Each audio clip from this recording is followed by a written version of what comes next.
Hey rockers, welcome back to the channel for another tale coming at you from the bottom of my black little heart. Before I get into it, man, at all, I want to do a shout out and a big proper thank you and a show of gratitude to my buddy Big Al Robbins in upstate New York, and his lovely wife Laura sent me a gift today, man. We got a package for me and Tracy, and it contained a lot of cool stuff. But amongst the coolest in that box was this t-shirt from Amityville, New York. Many of you remember the Amityville Horror. Well, that's kind of why Al sent it in a nod to that classic horror movie. So I'm sporting it tonight, man. He sent two shirts. One's gray and kind of a darker color, and this one's the bright blue. So I thought, I'm wearing this one, man. Of course, I got my trusty Long John dark shirt underneath because I'm always cold. Anyway, thank you, Big Al. Cool shirt, man. Love it. I love the color. It is perfect, man. Appreciate you, dude. Very much. So, man, we're going to go back to the year 2013. It seems like it was about 8 years ago, but in fact it was, oh my God, 12 years ago that this incident happened. And Tracy and I decided to go pay homage to a legend in the counterculture of America, a man named Wavy Gravy.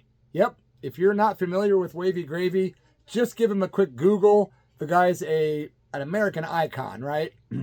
If you're not if you're not schooled on the 1960s history of rock and roll, there's a part of it that contains a lot of Wavy Gravy because he was the guy at Woodstock, the big music festival in 1969, who actually helped feed all the people in the crowd. His commune, which is still around today, is called the Hog Farm. And these people all lived together communally like a tribe, and they literally made it work. And they decided all these people are here for days of music, but there's no freaking food. So they got all these people to volunteer to donate food from different food banks, different individuals, and a lot of farmers in upstate New York, where the Woodstock Festival was held, where a lot of revolutionary bands played, and they fed the people. I can't say they fed all the people because there was, a lot of people there, but they did feed a lot of people, and it was free. They also set up stations around there for people that were having trips that like acid. They set up booths for people to chill out. I can't remember the name of those booths, but it might have been called chill out booths. I don't know. But you could go there if you were having a bad trip, or if you were confused, or if you lost somebody. You go in there and they would help you kind of come down and get you back to your senses, give you some love, man, amidst that chaotic environment, right? But he's done a lot of stuff over the years. He did some announcing from the Woodstock stage, some pretty fun stuff. You might remember the classic, what I picture is something like breakfast in bed for 600,000, something like that. But it was iconic, man, and I kind of grew up reading a lot of those 60s books, reading about psychedelia, folk rock, blues rock, the history of how rock progressed until it got up to the psychedelic phase. And then I got really into it, right? And that's kind of when Wavy Gravy came into the picture. We found out there was going to be a benefit for the Seva Foundation, right? This happened Saturday, November 2nd, 2013 in San Francisco, California, at the infamous and legendary Fillmore West, a venue that I've always wanted to go to, and I finally got to go.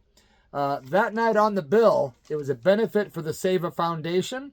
I'm going to tell you about Seva, but I want you to know who played that night. The opening act, I believe it was DUMPSTAPHUNK, or it could have been the Blind Boys of Alabama, but I think it was DUMPSTAPHUNK that opened.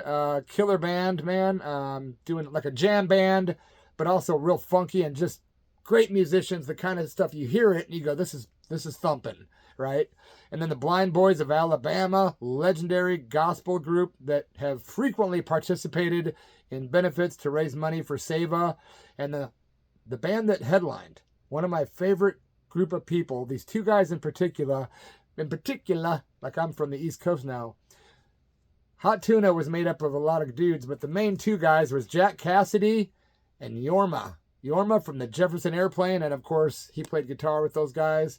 And then Jack Cassidy was the legendary bass player for the Jefferson Airplane. The guy that had the real long hair and the round glasses, the fringe jacket that kind of defined the way a lot of people dressed back in the 60s. And I always thought he was a cool cat, man. But it was 35 years of service was the name of the benefit to raise money. The Seva Foundation is an international nonprofit health organization basically known for preventing and treating blindness, visual blindness and other impairments dealing with vision. These people have restored eyesight in millions of people.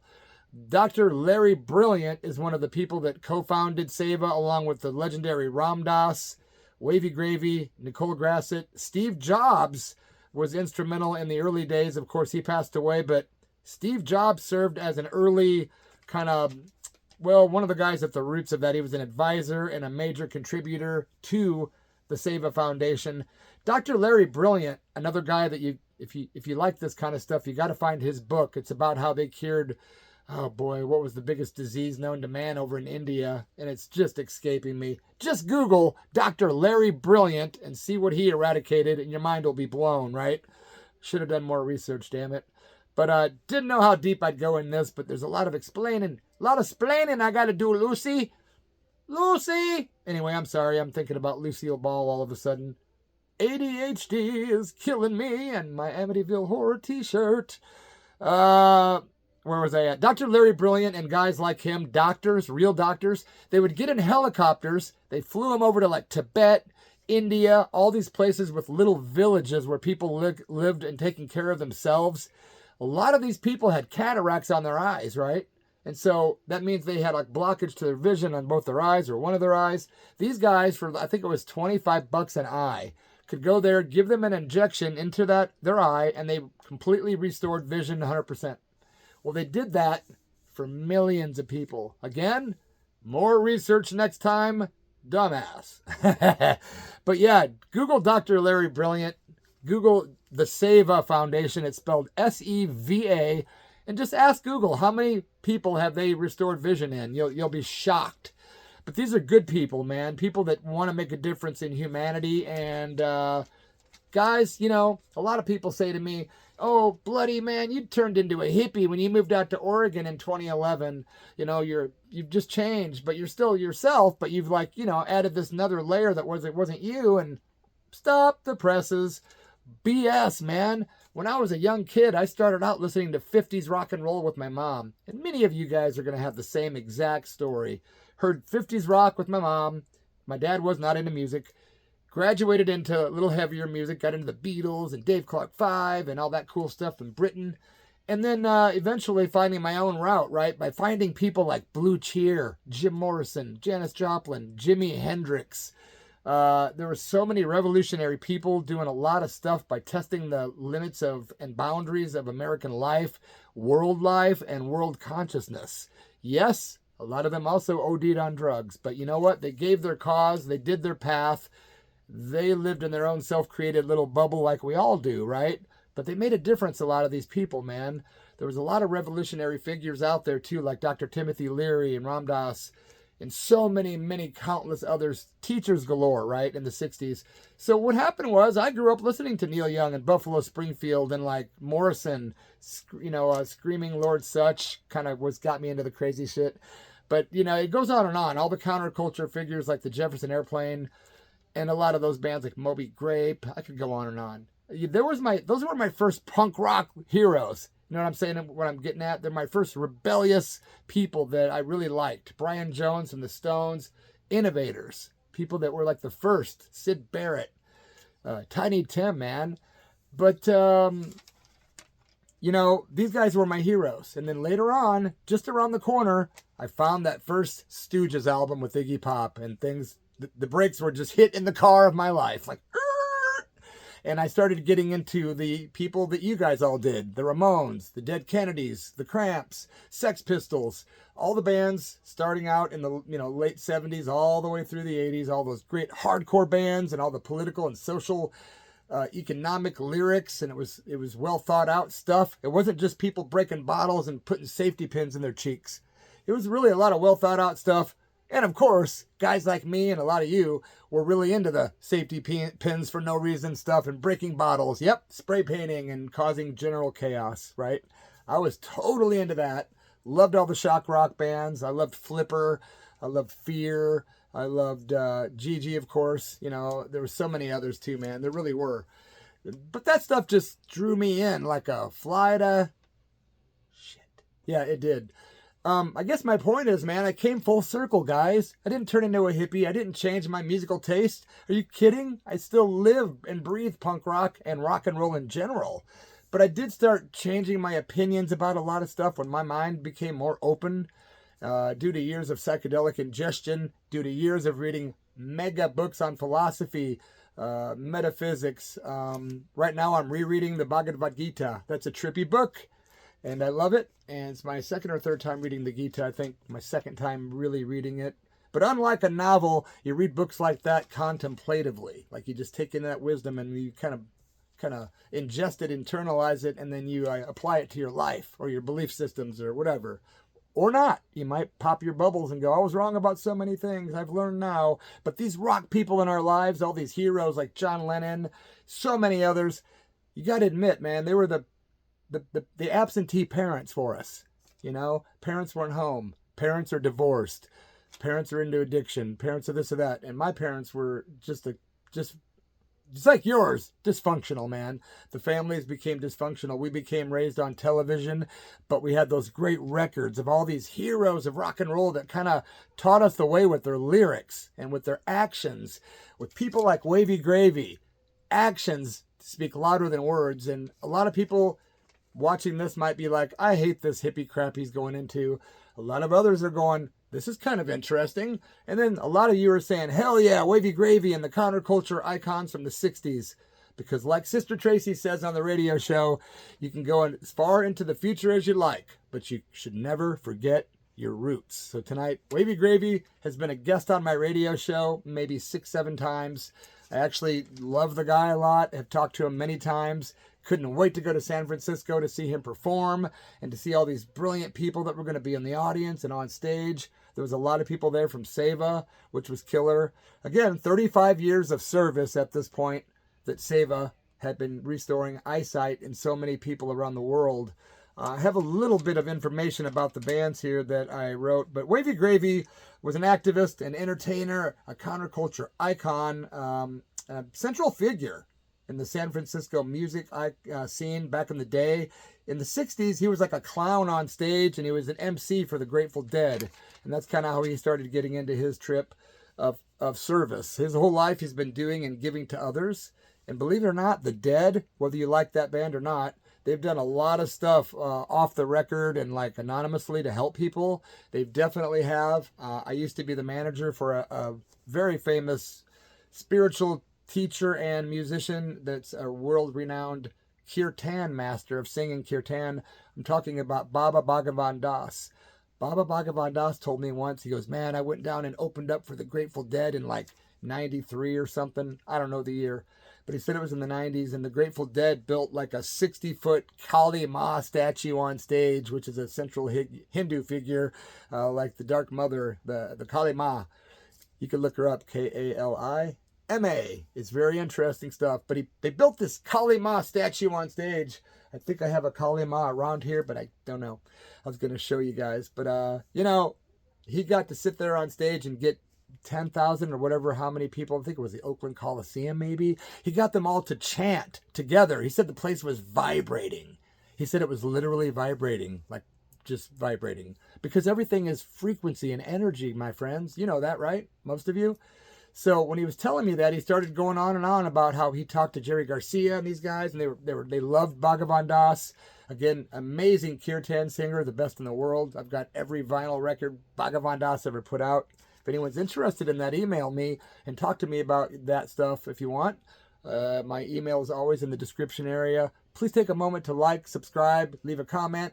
And yeah, subscribe. That's the most important thing, you guys. I need you. Like Wavy Gravy needed to help people, right? So where was I at, my friends? Wavy Gravy was a great dude. I wanted to give you a little info about the bands that night. Of course, Blind Boys of Alabama. They're an American gospel group that was founded in 1939. They did have an ever-changing roster of characters and musicians in the band throughout its history, of course. But the majority of them were or are blind. And they all have the suits and ties on stage with the black shades. And boy, do those guys have voices like angels. Are you guys familiar with the Blind Boys of Alabama? They're just freaking amazing, man. DUMPSTAPHUNK. They opened the show that night. They're a funk and jam band from New Orleans, featuring Ivan Neville, keyboard player and vocalist. Ivan is the son of Aaron Neville from the Neville Brothers. And of course, Ivan was actually in the Neville Brothers with his dad. And then his cousin, Ian Neville, was on guitar. So DUMPSTAPHUNK was no stranger to talent. Those guys were bad ass. You can check them out probably on YouTube. Dumpsta and then PHUNK, DUMPSTAPHUNK. They were awesome. They did a nice, long, solid set of music. Had never heard them in my life. I went with an open mind and a bowl that was packed, and I was token up doing my 420 thing as I should and do and did. And I'm skipping ahead of myself, though. Let's stop and put on the brakes. Okay, back up. DUMPSTAPHUNK did open, and they were great, but I'm going to pick up in a minute when the Blind Boys of Alabama went on, and back up a bit and go to the beginning of the evening. We paid a little bit extra that night. 100% of the proceeds go directly to the Seva Foundation. And I said earlier, it's like $25 to restore eyesight. I think it might be more now. I think a few years ago when we were still donating when we had the money, it was like $50 an eye maybe, but come on. $100, you just gave somebody vision. What a wonderful thing, right? So it was a very worthy cause. We paid a little bit extra, not just buying the ticket, but you paid a little extra and you get to go hang out upstairs where all this great artwork is displayed, like just decades worth of posters from the Fillmore West adorning the walls. Just everywhere you look, man, just beautiful paintings and poetry in artwork. You know what I'm saying? Those posters that they used to put out, man, were just revolutionary, so cool to look at. They were trippy and psychedelic, and we were just fascinated walking around that place. And then, of course, while we're in the little room, there's like different things you could purchase that was Seva's logo in the image, which is really cool, by the way. And Wavy Gravy was right there. He came walking in. He was sporting his little hat, pulled out a little red nose, like a clown nose that you can put right on your nose. And he was super friendly, of course, wearing his big old tie-dyed shirt and tie-dye pants. And his gray hair poking out from under, like it's like a derby hat, man, like a little black hat round. And he was in really good spirits, man. He was having some issues walking. He's had problems with his back and different ailments for years. I have not spoken to Wavy in a couple of years now. And I should get back to him and try to see if I can arrange for another interview. Got to call his guy and ask him. And he calls Wavy and he'll say yes or no. But it was interesting because I'd never met the man in person, but I'd interviewed him 6-7 times. And as soon as I told him who we were, you know, on the radio, I go by Reverend Derek Moody, and my wife's sister Tracy, as we call her, Church of Rock. And he was like, oh yeah, Church of Rock, what's up, man? You know, and he was real friendly, and he had these cool posters. I've actually got one up somewhere, I think. Boy, am I unprepared. But I've got a poster from that actual benefit somewhere around here. And Wavy Gravy had pre-signed them, right? He must have had a stack, and he autographed part of it, but he writes like a little kid, like a big W and like a little weird A, and then a big V and a scraggly Y, and then G. Wavy G is what he puts, right? So we're sitting there talking. We're talking about radio. We're talking about the event that we're there for, and just talking some general small talk because I was liking, you know, being around his vibes, man. And I noticed he was signing the poster for me. And I was like, and Tracy's laughing because she realized he'd already signed the damn poster and he forgot. So I asked him if he'd been smoking because you just autographed the poster twice, Wavy. And he goes, oh, well, it's even cooler now. It's signed twice or whatever, you know. He's one of those guys that thinks, you know, if you're driving down the road and you get a flat tire, you don't just get out and panic. You get out and have like a yard sale. Whatever's in your car, you get out and have a sale. Or if you have a bag full of lemons, you have a lemonade stand all of a sudden. But I read his book, one of many, and it was so inspiring, man. When I read it, I was like, this dude is like punk rock as they come, man. Total street. Always knew how to improvise, be resourceful, be kind and generous, yet at the same time, you can't mistake kindness for weakness, man, you know? One thing I tell my punk friends and my hippie friends, I tell them this, because a lot of my friends are into both. They don't believe, it's like left and right. They're like, hey, what are these categories and genres and labels? I just love music, man, right? But there's a thing, and there's the hippies and punks, right? There's a thing. And the hippies and punks, I tell them, the only real difference I see having my foot in both of these worlds is that the difference is the beat of the music and the style of dress. Because we all have the exact same principles. We believe in the same beliefs. We have the same goals, ambitions. We all love family. We all despise the government interfering, most of us. We love animals. Like I say, we like to be healthy with eating. A lot of my punk rock friends are vegetarian. A lot of my hippie friends eat Twinkies and stuff. It's all mixed up, man. But everyone is into family. Everyone's into music. And everyone just is pretty much the same. So you just got the beat of the music versus... And then you got the style of dress, right? I guess. Anyway, that's my personal take on hippies and punks. And I'll talk about metalheads versus goth tomorrow night. No. But I appreciate you guys hearing me out on these stories, man. That night, DUMPSTAPHUNK, like I said, they killed it. The Blind Boys of Alabama, they came out and they were just like an eargasm. Just orgasms for the ears. We hadn't really heard of much of their stuff, but we did a little prep before we went down to the show because we drove down to San Francisco from Medford, Oregon, which is about a 6-hour drive. Not too bad. You're driving down through a lot like Sacramento and Wairika and a town called Weed, California. But it was a cool drive. We were stoked to be there. We're up there hanging out in that room. Wavy was friendly. All the people upstairs, there was a lot of old, trippy, psychedelic people walking around. You can tell these people still do mushrooms after 40, 50 years. And they're like living it, man. And a lot of the weird, trippy, hippie, psychedelic folks like Ken Kesey and them, a lot of them moved up to Oregon in the late 60s when things got dark with the Manson stuff, all the heroin, all the killings in LA and Frisco and the cops. They all kind of went to Oregon because it was like picture perfect paradise up here. Beautiful country, man. We really did enjoy the Blind Boys of Alabama. The guys were just angels. And then Hot Tuna performed. Now, I've seen those guys like 4 times. Never got to see him electric, which breaks my freaking heart. Are any of you guys Hot Tuna fans? I love the Burgers album. I think that's their first. No, the first one is a live one. I think Live at the Matrix or something. And then that Burgers album is amazing. But I do have the actual set list here that Hot Tuna did that night with Yorma and Jack. And I forget who else was with them. I think just them. They might have had a guest. I don't know. I saw him with George Lindley is his name. George Lindley, I think once. David Lindley. I saw them with David Lindley in Grants Pass, Oregon, but I digress. Hot Tuna opened up that night with True Religion from the Burgers album. Killer tune, man. I was singing along. I actually love that tune a whole lot. If you know what I mean, you know what I mean. That's a great song, True Religion. Children of Zion was up next, which is a Reverend Gary Davis song. Just angelic. Watching Hot Tuna was just amazing. Second Chances was up next. Then they did Come Back Baby, Walter Davis tune. Tracy and I were in glee. We were just happy to be there, super close to the stage. Place was packed. And it was just, not to sound cliche, not to make any of you puke, but it was good vibes, man. It really was. We were smoking up in there, by the way, and everyone was smoking. You could smell sweet collide. What's the Eagles song, man? Sweet smell of Colitas. Yeah, Colitas was in the air. The Eagles tune. Hesitation Blues, a traditional tune, which I love. They played next, which was just nice to hear. Beautiful. They did Good Shepherd, a Jefferson Airplane tune, which was nice. Never know if they're going to pull out an airplane tune, but they did. They did Barbecue King, which was a song that Yorma had done with another band he had called Vital Parts.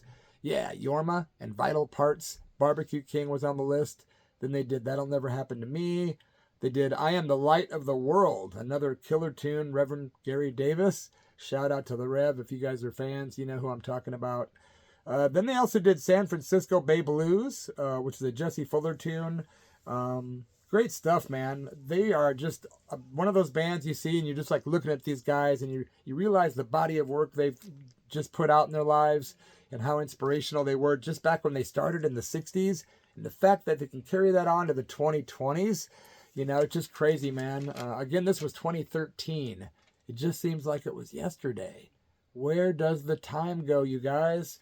Maybe it's all getting sucked up in some weird vortex in Amityville, New York, out there with Big Al and his wife Laura, who are out there laughing, going, "We got you, bloody. We got you in the vortex, boy." Anyway, glad to have you guys here. I always appreciate all the support, all the cool comments I get. Subscribers are always so appreciated.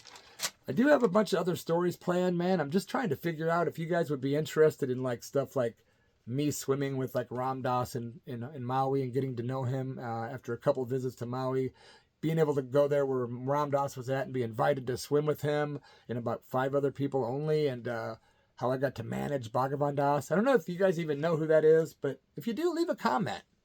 I've been curious how many people here know about Autobiography of a Yogi, or like Be Here Now, or Ram Dass, Bhagavan Das.